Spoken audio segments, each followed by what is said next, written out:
Wacana Indonesia bubar yang diucap Prabowo beberapa tahun yang lalu diwacanakan benar oleh seorang pengamat politik. Hal itu dikarenakan oleh dinasti Jokowi yang terlihat dari para menteri titipan Jokowi yang saat ini kerap bikin blunder. Seperti Bahlil dengan Raja Ampat, Tito dengan 4 Pulau Aceh, dan Budiari dengan Judol. Fakta ini bisa jadi alasan buat kita Jokowi lewat para utusannya di Kabinet Prabowo yang merongrong NKRI ujungnya. Untuk lebih jelas kita saksikan video berikut ini. Potensi pecah belah ini ada, dan ini kan sudah dilakukan oleh Bahlil dan oleh Tito. Ini berpotensi menimbulkan polarisasi politik lokal juga. 2030 Indonesia terancam bubar seperti yang Prabowo kemukakan kalau politik dinasti Jokowi tidak dihentikan. Kita sudah bikin kajian-kajian di mana Republik Indonesia sudah dinyatakan tidak ada lagi tahun 2030. Boom! Mereka ramalkan kita ini bubar. Aktor-aktor yang memiliki agenda terselubung itu akhirnya terbaca. Ada Tito, ada Bahlil, ada Budiari. Loh, kok ini semuanya jaringan Jokower semua kan? Ini mungkin yang lupa dibaca oleh Tito Karnavian. Mualim ini adalah orang yang setia kepada Prabowo Subianto.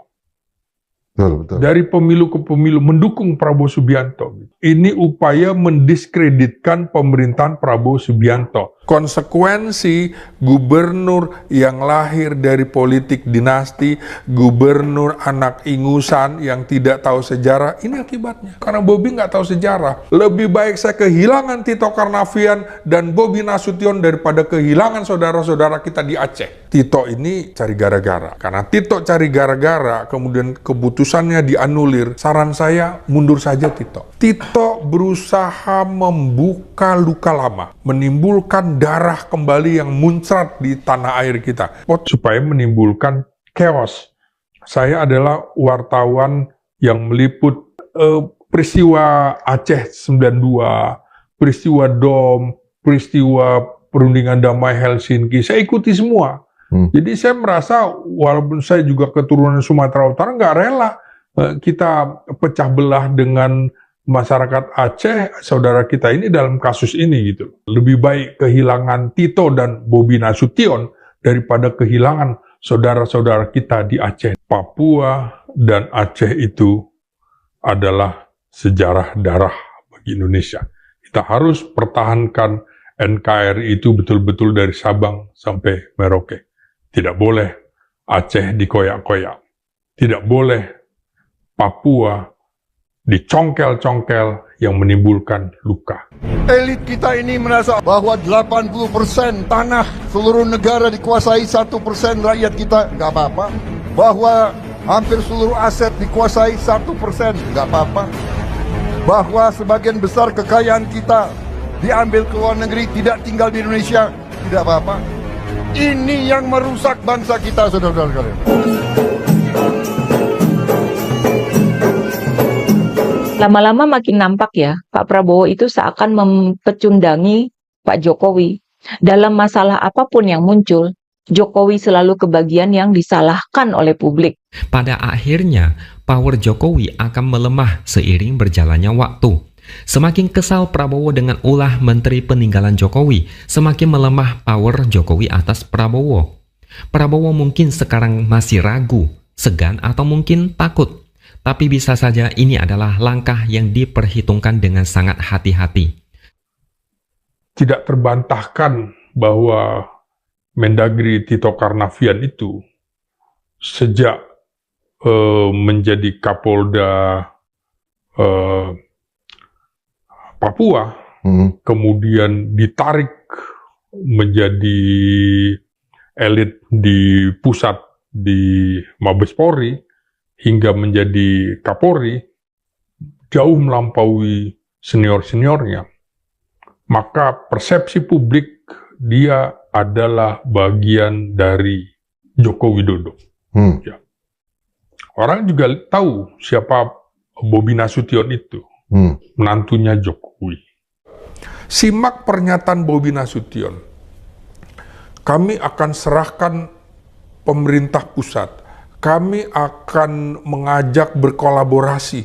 Tidak ada pernyataan bahwa kami menolak wilayah itu menjadi bagian Sumatera Utara. Nggak ada. Artinya dia punya niat. Dia punya niat ingin memiliki. Artinya dia punya niat ingin memiliki.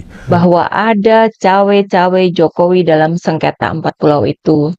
Sehingga walaupun sudah diputuskan oleh Presiden Prabowo dan mestinya sudah selesai ya, namun publik nampaknya masih geram terhadap Bobi Nasution, Mendagri Tito, dan Jokowi. Ini bisa dilihat dari ramainya para netizen menyerbu Bobi dan Tito di media sosial. Bahlil disebut menyangkal menerbitkan izin penambangan nikel di Raja Ampat.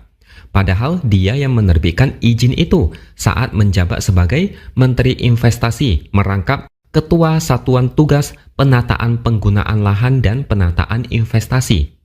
Aceh itu saudara kita, sesama Muslim, sesama anak bangsa.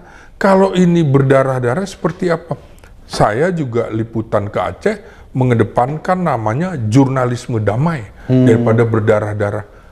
Ini kan bisa menimbulkan luka yang mendalam, anak cucu menjadi benci terhadap pemerintah pusat. Ini nggak boleh terjadi. Jadi seharusnya kalau gubernurnya tahu sejarah, kalau menterinya tahu sejarah, nggak mungkin. Menteri-menteri titipan Jokowi mulai recoki pemerintahan Prabowo. Semula kita ragu ketika orang mengatakan ada menteri kembar, matahari kembar dalam pemerintahan Presiden Prabowo. Bahkan bertiup isu bahwa kekuasaan Prabowo sebagai presiden hanya berdurasi 2 tahun saja. Isu matahari kembar itu bertiup terus diiringi atraksi mantan Presiden Joko Widodo yang tampak tidak berhenti mendongkrak popularitasnya dengan melakukan perjalanan keliling sembari bagi-bagi hadiah. Bahkan ada pengerahan massa besar-besaran untuk soan di kehadirannya di Solo agar tetap dikenang. Menepis isu matahari kembar dan senternya kerenggangan hubungan dengan Jokowi, Prabowo malahan show of force dengan meneriakkan yel-yel hidup Jokowi saat pidato di hadapannya. Sementara rencana pertemuan Prabowo dan Megawati diulur-ulur terus yang mengindikasikan Prabowo masih riku dengan Jokowi. Namun indikasi bahwa materi-materi titipan Jokowi lakukan depopularisasi terhadap Prabowo mulai tercium. Pertama, ketika ada kebijakan menaikkan pajak pertambahan nilai PPN sebesar 12% yang menuai reaksi keras dan buru-buru kebijakan itu dicabut. Sebaliknya, Wapres Gibran meluncurkan program lapor masuk Wapres untuk mempopulerkannya dirinya, tapi akhirnya hilang begitu saja. Selain itu, upaya Wapres untuk bikin rapat dengan materi atau menteri di kantornya juga berhenti. Popularisasi di kabinet juga mulai nampak dan vulgar ketika pada Idul Fitri 2024 lalu beberapa menteri soan ke kediaman Jokowi di Solo. Ada 8 menteri termasuk Sri Mulyani dan Zulkifli Hasan yang dilakukan sungkeman politis. Kebijakan untuk ngotot lanjutkan IKN juga mewarnai tarik-menarik dari 2 matahari itu, mulai dari tersunatnya anggaran serta percepatan pembangunan Istana Wapres dan rencana kepindahan Gibran ke IKN. Menurut ekonomi Antoni Budiawan, gangguan menteri-menteri titipan Jokowi itu telah memancing beberapa kali intervensi presiden langsung, tujuannya tetap yakni depopularisasi Prabowo. Intervensi presiden itu antara lain adalah menggunakan Kejaksaan Agung sebagai agen pemberantasan korupsi dan bukan KPK yang juga menjadi instrumen sandera politik Jokowi. Untuk itu, TNI bahkan ditugaskan mengerahkan pasukannya menjaga dan tugas fungsi kejaksaan dalam penegakan hukum. Polri masih belum disentuh. Hanya saat ini Prabowo belum melakukan intervensi ke tubuh Polri yang sering disebut Partai Coklat oleh para netizen. Polri belum pernah lakukan penyegaran yang signifikan setelah kasus Verdi Sambo. Karena itu direvisi Undang-Undang Polri harus dikawal dengan ketat. Menteri SDM bermasalah. Dualisme dalam orientasi kebijakan pemerintah saat kentara ketika Menteri SDM Bahlil Lahadalia ingin mengubah kebijakan distribusi gas tabung 3 kg. Selain tidak pro rakyat, kebijakan ini jelas ditujukan untuk dipopularisasikan Prabowo. Dibentuknya BOPN. Secara makroekonomi, ancaman terbesar saat ini adalah pertarungan dalam pemerintahan dan pembelanjaran negara. Ide perlunya dilakukan konsolidasi penerimaan negara karena besarnya pembayaran hutang masih cukup alot.